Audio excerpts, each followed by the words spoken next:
squares, large squares, or round bales like this one, there's all kinds of different methods for feeding. Something that a lot of people do in my area is unroll the bale and feed it on the ground. That again can be easier or more difficult depending on how dense the bale is. Yep. And another thing to watch is your moisture levels for different sizes of bales. The larger the bale is, the drier it needs to be to store safely.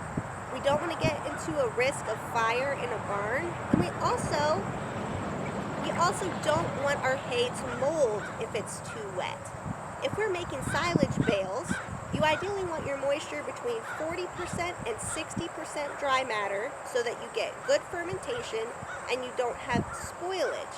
You're also going to need to make sure that the bale is fully wrapped with no puncture holes, because air is not your friend when you're trying to make silage bales.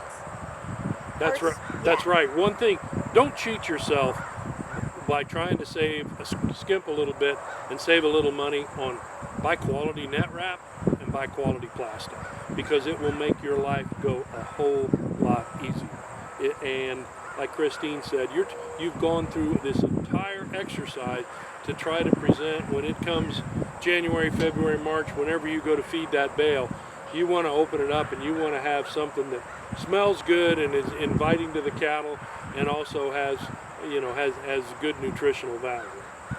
Indeed. So another thing to watch as you're feeding, especially with round bales, is where the wrap ends up. Brent talked with us today about different types of wrap on bales.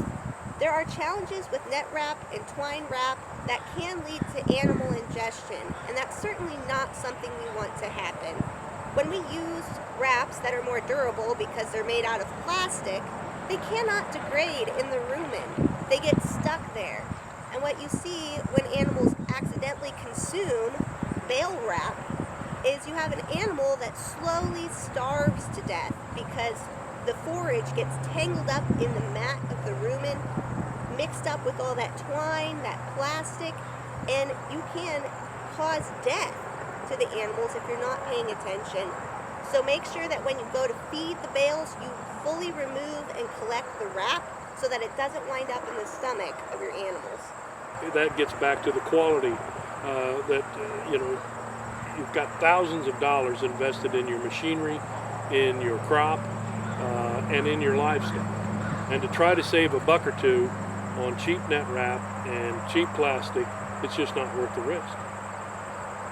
So, take due diligence, do your homework, talk to your neighbors, talk to other guys that are doing a lot of hay, see what works for them.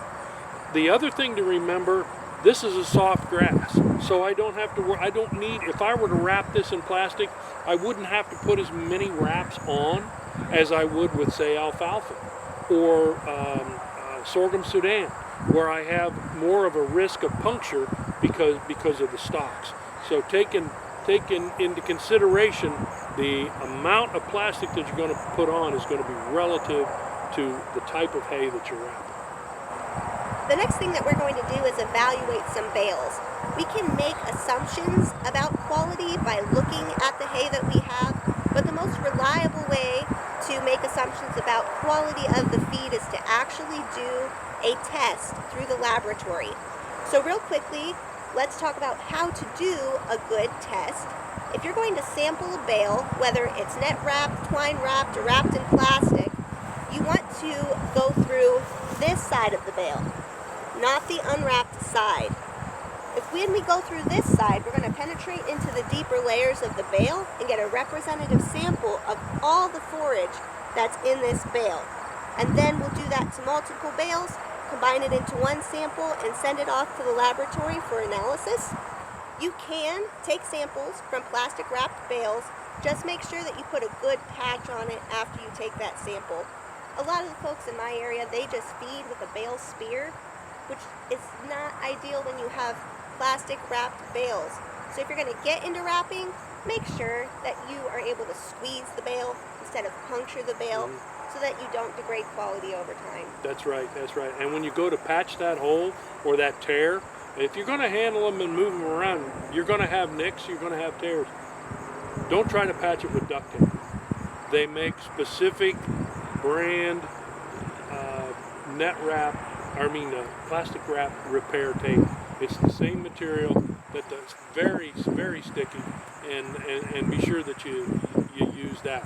You know, the other thing that you mentioned is to take a representative sample, mix it up in a 5-gallon bucket, take all that, but with today's cordless drills and some of these probes, I know most of my guys, they have a probe, so we can take that sample without tearing the bale apart and just punch a small 1-inch hole in it, drill into the, it's just an auger, drill into the bale and get that sample.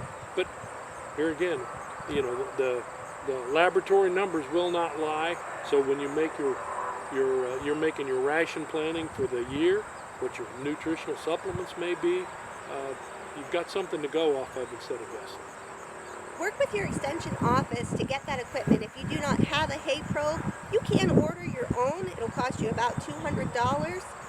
But many extension offices or soil and water districts will have them available to borrow to collect your sample.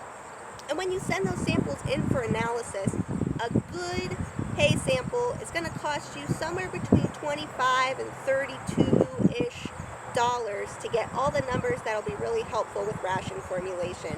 And when you're talking about the feed for your livestock all throughout the winter, trying to meet their needs, that's a small cost. Definitely worth the time and effort to get factual numbers to formulate your nutrition program. I think we're ready to go find some cows. Let's go. And we'll feed up some of this hay that we made here at Farm Science Review.